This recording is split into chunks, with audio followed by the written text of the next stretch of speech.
And what's behind it is an atheist attempt to show that Christianity is completely bogus. Mm-hmm. And so how bogus is it? The person they worship never even existed.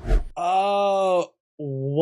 No, that is not the primary focus or drive of mythicism or mythicists. I have no fucking clue as to what Bart Ehrman is talking about here. Bart is always trying to misrepresent mythicists as using mythicism to refute Christianity on the whole. In fact, I've been on record multiple times telling people not to discuss this particular topic with somebody that's not prepared to talk about it. I literally cannot think of a single mythicist that uses mythicism to disprove Christianity. In fact, I think that Christians are more than welcome to still hold to the truths of Christianity, even without a historical figure at its center. That would make it pretty much like every other religion in the past. So I don't know why we would start using the history of a religion to refute the religion. It just doesn't make a lot of sense to me. So if you heathens want to fuck around and find out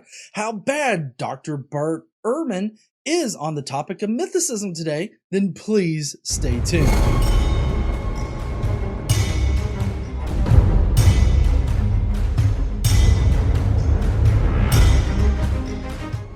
What's up, heathens? How ya doing? I'm the Godless Engineer, and I critically analyze apologists' claims to give you the best arguments and information so that you can stand up and use your voice. Today, we're going to be taking a look at a recent interview that Dr. Bart Ehrman did on David Wood's channel, Act 17 Apologetics. Many of you will know David Wood because he's a self-admitted psychopath who's apparently turned his life around and given it to Christ, so obviously he's a good person now. But today he's interviewing Dr. Bart Ehrman on several different topics because Ehrman has a debate coming up between him and Mike Licona. And it's a resurrection debate, so Bart will probably be decent on it. I don't know. A lot of Bart's talking points don't make a lot of sense. And as far as the actual discussion goes, he kind of meanders around a little bit. But on the resurrection stuff and having a very basic idea of why it's reasonable not to believe in the resurrection. So if you want to find your favorite YouTuber and support them by buying a ticket through them, I definitely suggest that. I'm not selling tickets though, so this is not in any way sponsored or anything like that. But we're going to take a look at this interview, and I have to start off with this initial point that is made. By the way, for the benefit of all people everywhere, I usually hear Bart Ehrman, but I've also heard Bart Ehrman. So is there a definitive way of saying that? My family says Ehrman. It originally was Ehrman. It was Auf Deutsch, but we say Ehrman. We've anglicized it. Ehrman? Ehrman, yeah. Okay, we'll go with that. Okay, I stand corrected. I have always pronounced it Ehrman just because of how it looks, and I'm fucking Southern as shit, so I've always just pronounced it Ehrman, but I will now know to pronounce it as Ehrman. So Dr. Bart Ehrman. It's gonna take a little bit. I'm gonna fucking butcher it, I'm sure, but Dr. Ehrman will become the new way that I say it. So plenty of you have said this in the comments in the past, and I just wasn't sure, and I'm so glad that David asked him this because I have no idea. And plus, while I could have contacted Dr. Ehrman himself, I figured somebody else would cover this somewhere, so no real need to bother him about this particular point. But anyways, thank you so much there, David Wood, for asking him this question. Let's move on to the bullshit, shall we? You've interacted in the past, and sometimes you seem a little ticked off, it seems, with the Jesus mythers. So the idea that Jesus did not actually exist, and I was an atheist until I was 20 years old, but that was back in the 90s, and it never crossed my mind that Jesus didn't exist, or we were talking about some sort of mythical figure. So what's your perspective on the idea that Jesus didn't exist? Before we get to his answer, I completely empathize with David Wood here. I never considered Jesus to not be a historical figure. Like, I always thought that he was a historical figure. Of course, when I was a Christian, I thought that the stories in the Gospels were all true. I didn't really realize that there were so many contradictions between the 4 different accounts, not to mention all the Gospels that didn't actually make it into the canon. But I never once questioned whether or not Jesus existed until I got challenged to prove that he existed. And that's when I started my journey into figuring out how much I did not know about the history of Christianity. And boy, did that spark a journey that I am still on. I'm still figuring things out. I'm still learning things.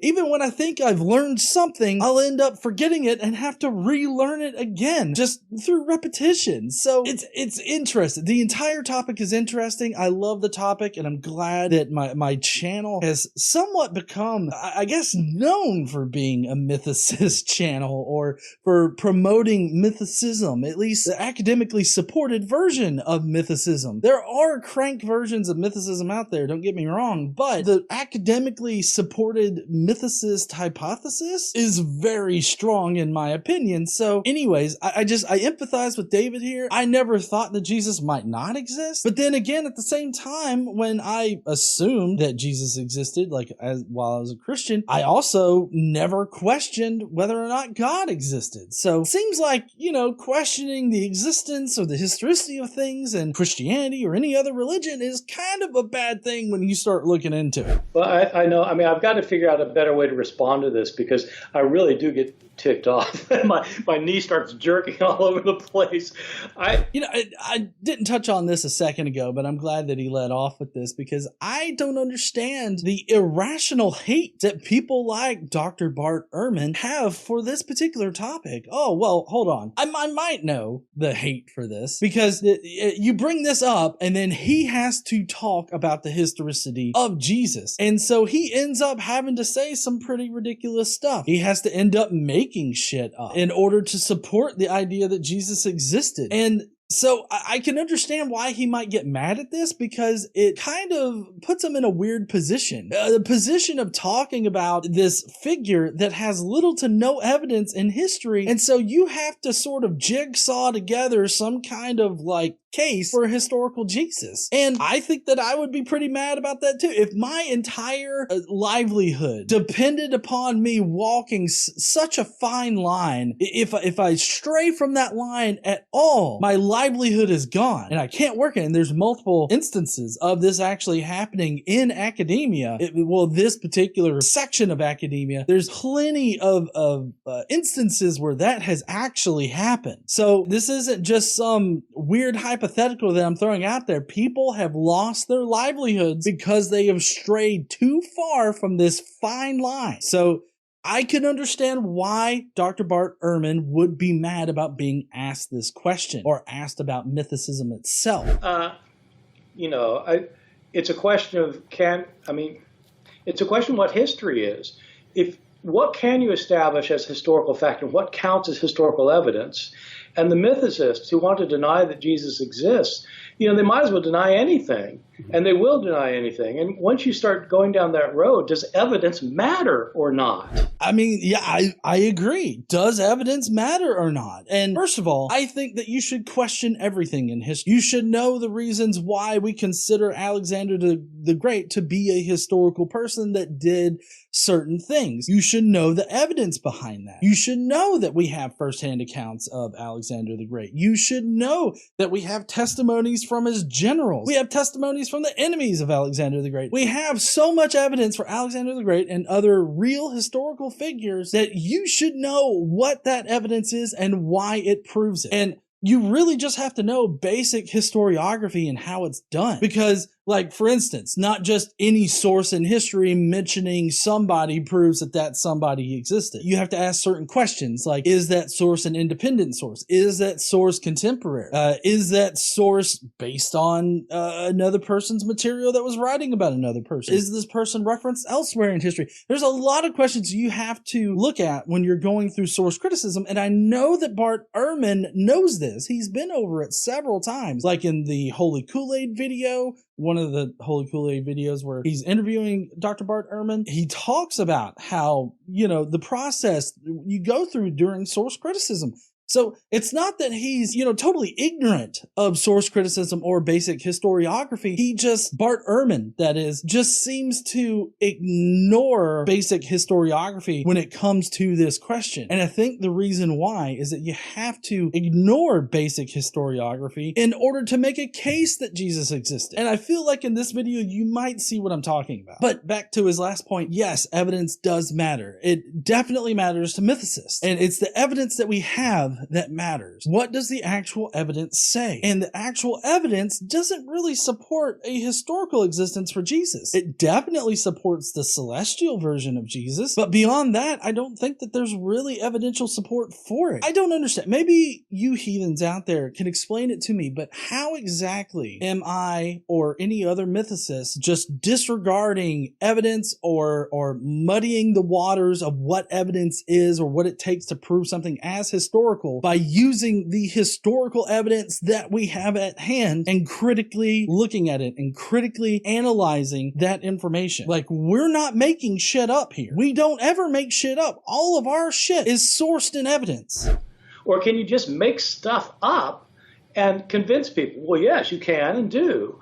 And so I just think, but the mythicists always get angry at me. Well, yeah, because of instances exactly like this, where you're like, you can't make stuff up. Well, you can make stuff up and convince people, but it's this kind of thing right here, because I'm sorry, but 3 months ago, Dr. Bart Ehrman was on History Valley, Jacob Berman's channel, where he said this shit. So, do these sources, Q, M, and L, do they represent independent oral traditions that go back to the historical Jesus, to his time? Probably. Although they themselves were not oral traditions. And so these Gospels, they're 30, 40, 50 years removed from the events, but they're based on earlier sources. And there are a lot of independent early sources behind these Gospels. It's not that they all go back to one thing.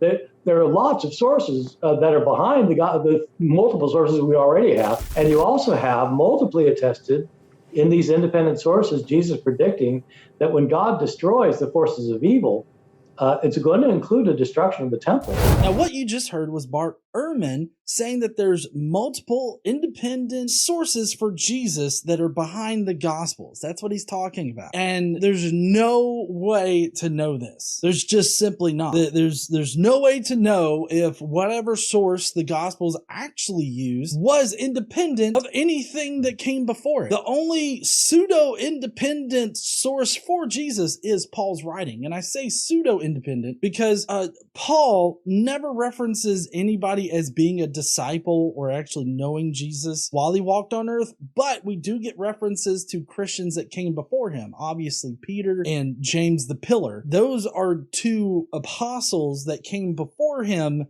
that had information about Jesus. But it's like, where did they get that information? Paul never indicates them as getting that information directly from Jesus or anything like that.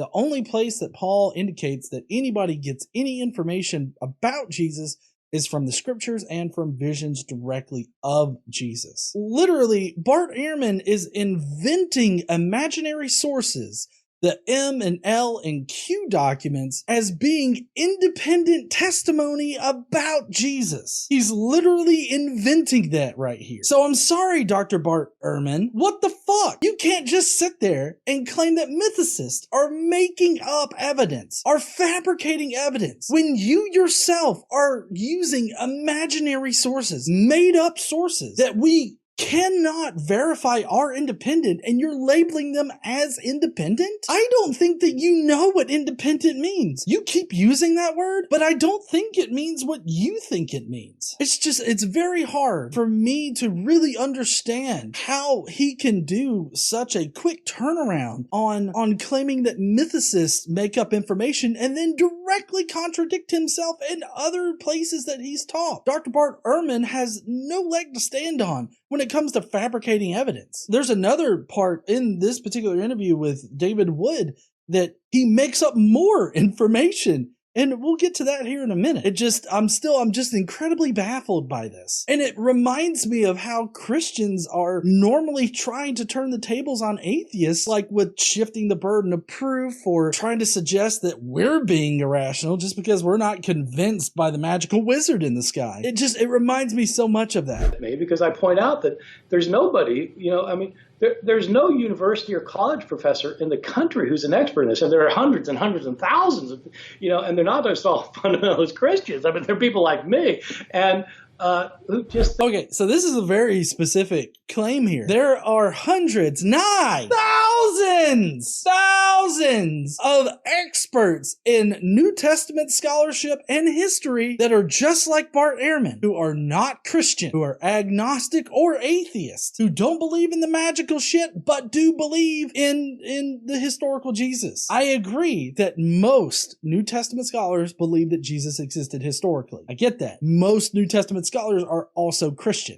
You cannot provide a list of hundreds, thousands of experts in the field of New Testament and Christian history that would meet his criteria. There's a handful of atheist and agnostic scholars, and they have to toe that same line that Bart Ehrman has to toe, that every Christian New Testament scholar or historian or apologist has to toe in order to have a livelihood, in order to have a career. Don't give me that bullshit. You were just talking about how you can't just make shit up and convince people. Well, you technically can make shit up and convince people because you're fucking doing it right here. No, are you kidding me? And so, they get upset when I say that, and my knee does start jerking, I do admit. But if Jesus is by far the best documented person from first century Israel. There's nobody even close. There's nobody even close? I'm sorry, but the only written source that's independent of all other written sources is Paul. And Paul only describes Jesus as being a celestial figure, being this, this visionary experience that he had. And he read the scriptures. How is this best attested? How is this attested at all? He's far better documented than Josephus. I'm sorry, what? What in the fuck was that? It sounded like bullshit to me. Josephus has actually written multiple books. Jesus hasn't written shit. Not even Jesus' disciples have written anything. The Gospels were not written by disciples. Paul didn't know any disciples. So what the fuck are you talking about? See, it's things like this that get people mad, I guess, because I'm visibly mad here. Like I'm, visibly infuriated by this discussion because it's just so ridiculous to say that Jesus is better attested than Josephus when we don't have any writings by Jesus directly, but we definitely have writings of Josephus directly. We have evidence of Josephus's work influencing Luke's work. We have so much tangential evidence that definitely shows that a person named Josephus, at least him and his works, actually existed. We have nothing like that for Jesus whatsoever. I really don't know what the fuck you're talking about there, Dr. Bart Ehrman. Why not deny Josephus existed? He's better sorry. No, you're good. I wrote a book about it. I wrote a book about did Jesus exist? And a lot of very conservative evangelicals get very upset with me, but it's nothing like the mythicists. Man, they're really after me. Yeah. Well, that's probably because a lot of evangelicals out there are definitely using you as the token atheist or agnostic to show that atheists that are mythicists are just ridiculous and fringe. So, I mean, it kind of makes sense to me, at least, that people would, be rather upset with you whenever you say dumb shit like Jesus is better attested than Josephus or any other historical figure from the first century. Or let's see, what else? You were saying that the Gospels have independent testimony that inform them. There's no way to know that. These things are things that should upset people that care about history, because that's not how history is done. So when you are specifically creating an apologetic that can be used by evangelicals and apologists and New Testament scholars that they think will shut up the mythicists because, oh, look, an atheist over there thinks that he existed, so shut the fuck up, motherfucker. I mean, yeah, we're going to get a little upset by that. Now, we can believe things and believe them and say, like, you know, I'm 60% sure of this, so I believe it, or 70% sure, 80% sure, or something like that. Based on your studies, when you say that you believe that Jesus existed, are you talking like 60% sure, 80% sure, or 90% sure? Like if you were to put a percentage on it? You know, I never do percentages with history, because I just think that it's kind of a hopeless case. You know, people, especially, I don't know what it is. Maybe there's something about evangelical Christians that I debate that just love statistics. Like, Dan Wallace goes around saying things like, you know, we know about 99% of the New Testament is accurate. I go, where do you get this 99% from? What kind of statistical analysis is this exactly? And, you know, or Richard Carrier talks about the percentages that Jesus didn't exist. He proves it statistically. Yes, come on. So I don't put percentages. Well, okay, so we'll get to the rest of his talk about that here in a second. But you have to understand that history is about percentages and probabilities and statistics. Even if you don't use literal numbers and percentages whenever you're talking about it, you're still using the language of statistics and probability. Like when we talk about what most likely happened in the past, you're using the language of statistics and probability. And I get that you don't want to use numbers when you're assigning this, because like there's no real good finite way to set a number on how likely something were to have happened in the past. You would be arbitrarily pulling out a number, but the fact that they're arbitrary really doesn't matter as long as you're choosing a reasonable arbitrary number in that particular case. Now, whenever I make the case for Jesus probably not existing, I typically don't use numbers. I feel like numbers really do kind of muddy the communication of it, but I do understand the importance of using Bayes' theorem in order to substantiate what you're saying. But in common communication with people that don't understand the discussion that deeply, or don't really have a good grasp in math, they're not going to take that to be the best way to really get to Jesus probably didn't exist. And another thing, Richard Carrier says that there's a 33% chance that he did exist. So more than likely he didn't exist, but Carrier doesn't rule it out completely. He thinks that there's still a chance that Jesus could have existed. But given the current evidence that we have, which is what Bayes' theorem is meant to represent, but the current evidence shows that Jesus most likely didn't exist. So when you use those terms, most likely, probable, probably, those kind of things, you're using the language to statistics to communicate the same information that these numbers are. So I don't think that you have to assign a number to the probability of Jesus existing. I think that you can have just a general inclination that Jesus either most probably didn't exist, likely existed, most likely existed. And we're about to find out where Bart Ehrman is going to land on that particular type of scale.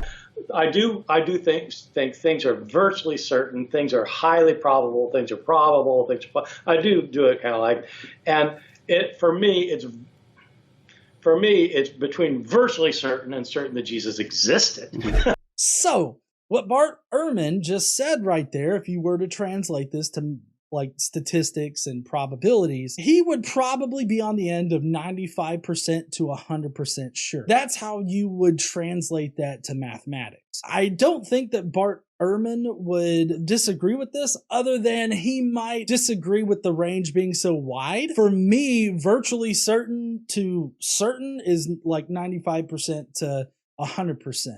But I could also see an argument being made that 99.9% to 100% is what he's actually meaning here. So, I mean, we could go with that stronger, that he means 99% to 100% certain. But the important thing whenever you're looking at either history or anything scientifically or mathematically related is you don't want to go with 100%. That's typically regarded as being bad form because like in science, we're not 100% certain about anything. There's always room to be wrong because future information can prove you wrong. So it's not a good idea to be 100% certain about anything. So being virtually certain means that, oh, this is definitely how it is, pending future evidence.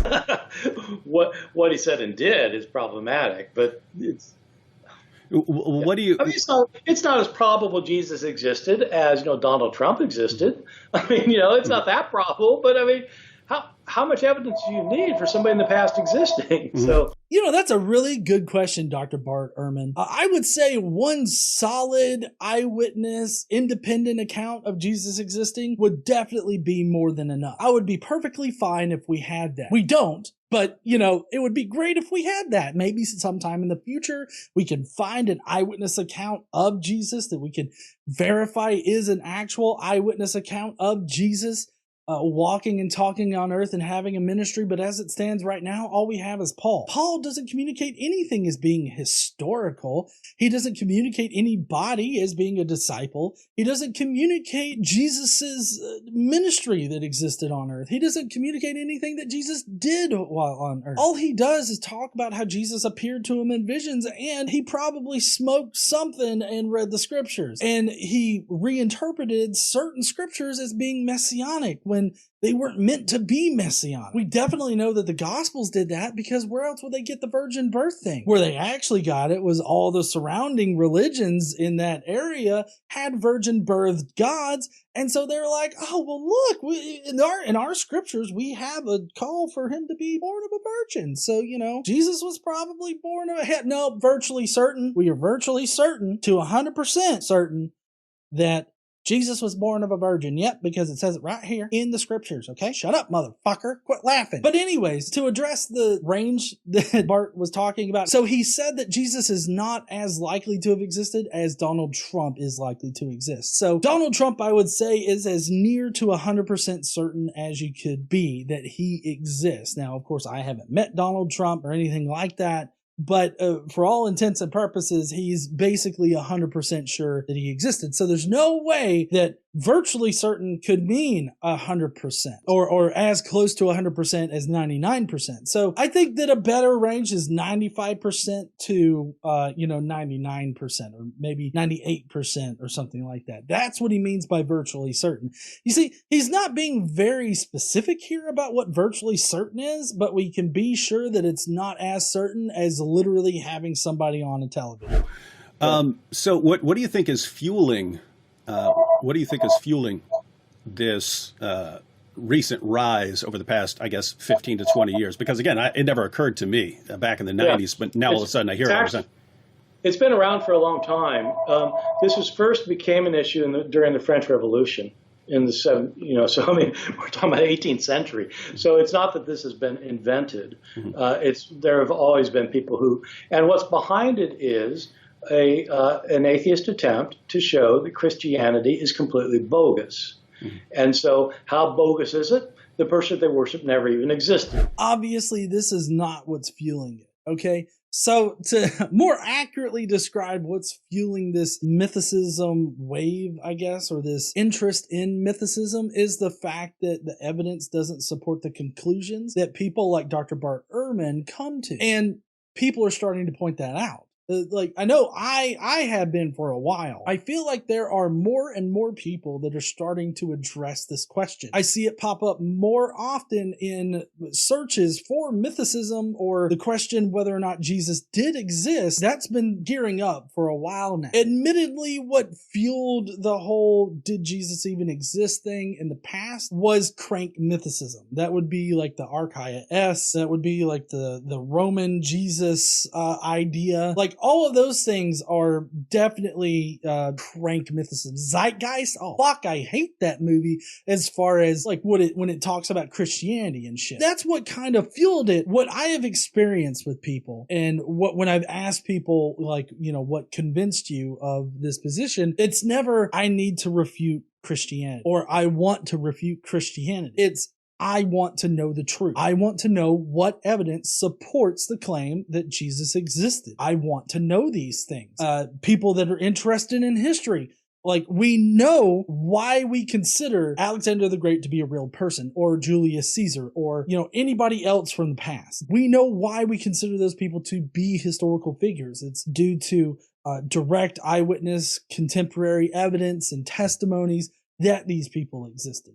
Now, does that mean that you're 100% certain or virtually certain about any of these people? No, but you can be highly certain. You can be it could be highly probable that they did exist, but you never go the full 9 with 100%. So I think that's the place where both Bart and I can agree. But at the same time, he thinks that Jesus is better attested than people that we have actual books that are written by those people. So it doesn't make a lot of fucking sense to me as far as Bart Ehrman goes. I don't think that mythicism disproves Christianity, because Christianity at its origin, as far as we have evidence for, only ever attested to a celestial Jesus that died in the celestial realm and absolved sins in the celestial realm. All of this shit is just hallucinatory bullshit that some people believe. And I'm fine with people believing that. I don't think that you need a historical person at the center of Christianity for you to consider Christianity to be true. There are plenty of people that send psychic messages to their deity or deities every single day to ask them to do things in physical reality. There's no connection between anything that happens in this reality to any deity that could exist, but they still do it. So I don't think that mythicism is going to disprove Christianity. All mythicism can do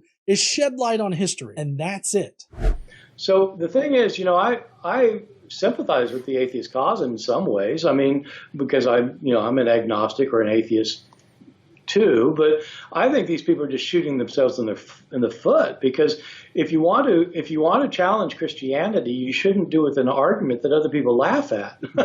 It's not a good idea. Oh, okay. Well, good, because we don't fucking do that. So, maybe you could stop misrepresenting mythicists as doing that. If we want to argue against Christianity, we could just argue against the theological nature of Christianity. We don't have to argue against the history, although I would say that most of the New Testament does not represent history. So, I mean, that could be one venue of arguing against the truth of Christianity, because it doesn't represent history entirely accurately. But that particular question does not have to include Jesus not existing. You can totally assume that a person named Jesus existed and preached and all this other shit and started a movement, and Christianity can still be false historically. So you just don't need it. And no mythicist out there treats it like you need it in order to refute Christianity. So it would just really behoove people, including Dr. Bart Ehrman, to not use that as an argument against mythicists, or to portray mythicists as only wanting to refute Christianity, because that is just simply not what we're doing. Yeah.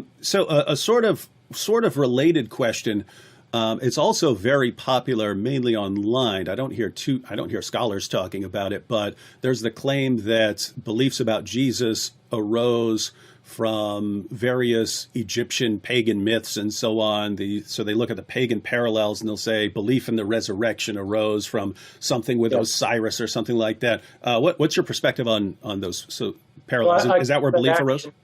Well, before Dr. Bart Ehrman totally misrepresents the mythicist position, I do want to say that David Wood has presented a malformed question or a malformed representation of what the mythicist hypothesis is. Because it's not that Jews copied shit from these pagan religions. It's that these pagan religions influenced the Jews, who then used their own religion to create this new religion based around the Messiah of Judaism that was supposedly going to be coming to absolve their sins. This is found all throughout the Old Testament, this idea that a Messiah figure, the anointed one, the Son of Man, is going to be coming to absolve them of their sins in some kind of way and set up this eternal kingdom, right? It's all throughout the Old Testament. So the correct question would be, Dr. Bart Ehrman, what do you think about this idea that the surrounding pagan religions influenced the Jews to look into their own religion and create a new resurrecting deity to be the center of their new religion, Christianity, or something along those lines. Yeah, I mean, I cover that in my book on Did Jesus Exist, because this is an argument that the mythicists themselves also use. My view is that there are a lot of stories about Jesus that do closely parallel stories that you get about other sons of God in the ancient world.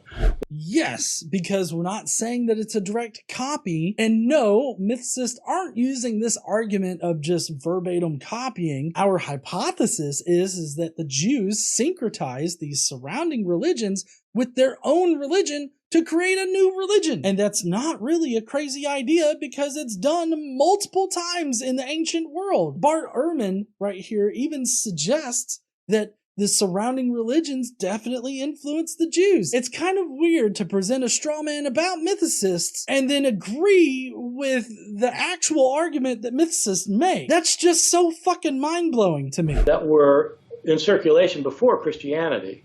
And so you have people who are born miraculously when a divine being makes a woman pregnant, and people who can do miracles and can heal the sick and cast out demons and raise the dead, and people who ascend to heaven when they die. There are these stories that were around well before Christianity. And I imagine that probably Christians who were growing up in that environment, when they tell stories about Jesus, of course they're affected by the way stories like this are told. I think that's absolutely right. Yes. That's what we're saying, Dr. Bart Ehrman. So let me get this straight. You disagree with the malformed version of mythicism that you think is mythicism, and then you turn around and you agree with the mythicist position that these surrounding religions were affecting these early Jewish Christians to reinvent their religion into a new religion. You agreed that it was syncretized. So you're agreeing with mythicism while disagreeing with strawman mythicism. Okay, good. I'm in the same boat. I disagree with your misrepresentation of mythicism, and I agree with the real representation of mythicism. That's the same shit. You're doing the same thing as me. That's so good. I'm so happy. I think, though, that it goes way too far to say that the stories, for example, of Jesus' resurrection were modeled on these Egyptian stories. I mean, what are these people even thinking? The people who started talking about Jesus' resurrection were rural Galilean Jews who had never, the only trip these disciples had ever made in their life was to Jerusalem. They went 100 miles. They didn't know anything about Egyptian culture. How could that possibly have influenced them? And so historically, it's just completely bogus. See, I was happy and now I'm back to sad. I'm back to sad and I'm annoyed because that is not what mythicists say. For one thing, working backwards in his little spiel here, we don't think that the disciples are the ones that wrote anything or said anything or started anything because there's no evidence for the disciples ever being there. I don't understand how you can build this case, this straw man case of saying, oh, well, the disciples, they couldn't have been influenced by the surrounding religions because the only places they had been were just Judea and wherever in the fuck, right? Like they had never been to these other places. Well, that's not what we're saying. In fact, what we're saying is that the highly educated Jews that were reinterpreting Old Testament scripture to be about the Messiah, they were then Hellenizing the religion. They were introducing Greco-Roman ideas as well as other pagan ideas into their interpretation of their own scriptures. So it's not that they stole it from these other religions or anything like that. It's that these highly educated, which by the way, I'm specifying highly educated because you have to be highly educated to write anything in the ancient world. But also we have people like Philo of Alexandria, highly educated, wrote in Greek. That means that he would have to attend the pagan schools that were teaching these other religions. And the way that they taught how to write in Greek is by copying previous material, changing it a little bit, and then presenting your new material. So people like Philo, people like Paul, they were highly educated in pagan schools where they definitely would have heard about these pagan religions. So what you're saying, Dr. Bart Ehrman, is just not representative of the mythicist position. So they would so the belief of the disciples must have arisen from their own local context somehow. Yeah, no, they yes. Okay. I mean, within Judaism, there's a belief that there would be a resurrection of the dead at the end of time. And what the disciples said is that Jesus started it. Paul a little bit later said that Jesus is the first fruits of the resurrection, meaning that everybody's going to be raised from the dead, and Jesus is the first for it to happen. So this is an internal Jewish development. It's got nothing to do with Osiris in Egypt.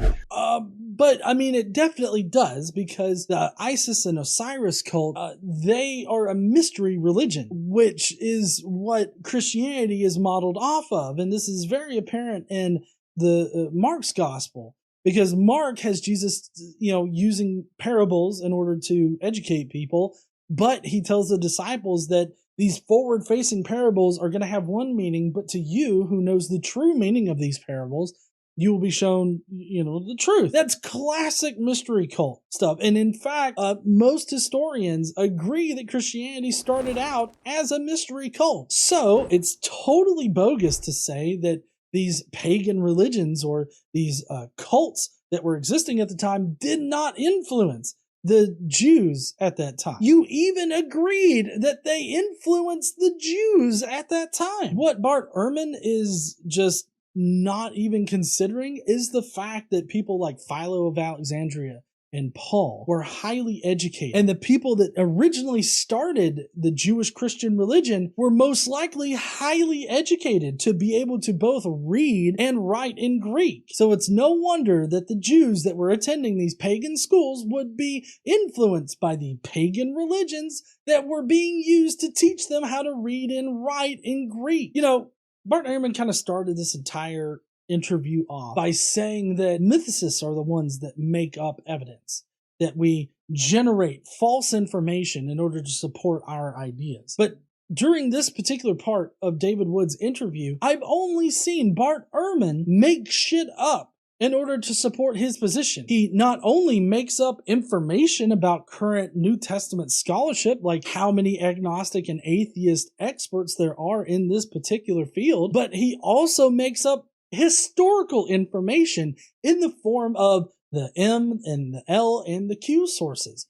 They're all hypothetical with no physical evidence to support their existence, only the opinions of Christians that, for some reason, made them up in order to support the independent testimony of Jesus. The only person that has ever made anything up in this particular interview has been Dr. Bart Ehrman. I've only argued from things that we literally have evidence for in history. The syncretization of Judaism with surrounding pagan ideas is something that even Bart Ehrman in this interview agreed would have happened. He agreed that these surrounding pagan ideas were influencing this group of people. The only difference is exactly when did it start influencing them? Because I think that they started influencing them when they were Jews, but he thinks that they only started influencing them once they had become Christian. He doesn't seem to acknowledge the point where Jew and Christian were one and the same, just different interpretations of the scriptures,